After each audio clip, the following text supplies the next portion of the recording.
İyunun 7-si saat 10:00-a olan faktiki hava açıqlanıb. APA Milli Hidrometeorologiya Xidmətinə istinadən xəbər verir ki, iyunun 7-si saat 10:00-a olan məlumata əsasən ölkə ərazisində yağıntılı hava şəraiti davam edib. Yağıntılar bəzi yerlərdə leysan xarakterli intensiv olub. Düşən yağıntının miqdarı Oğuzda 59, Qəbələdə 42, Şamaxıda 37, Qaxda 35, Şəkidə 24, Zaqatala və Balakəndə 13, Tərtər, Quba və Qobustanda 12, Bakıda və Abşeron yarımadasında 11, Şaxdağda 10, İsmayıllıq, Xınalıq, Ordubad, Mingəçevir, Zərdab, Zəngilan, Qusar, Şahbuz, Beyləqan, Sabirabad, Göyçay, Altıağac, Göygöl, Kürdəmir, Xaltan, Naftalan, Lerik, Şirvan, Beyləqan, Şabran, Yevlax, Füzuli, Kəlbəcər, Goranboy, Gədəbəy, Neftçala, Tovuz, Şəmkir, Daşkəsən, Gəncə, Ağdam, Yardımlı və Culfada 1,9 mm-dək olub.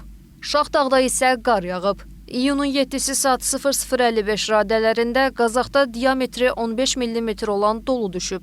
Ölkə ərazisində müşahidə edilən yağıntılı hava şəraiti iyunun 7-si axşam əksər rayonlarda tədricən kəsiləcək. İyunun 8-də hava əsasən yağmursuz keçəcək. Havanın maksimal temperaturu Bakıda və Abşeron yarımadasında 25, Naxçıvan Muxtar Respublikasında 31, Aran rayonlarında 33, dağlıq rayonlarda isə 21 dərəcəyədək isti qeydə alınıb.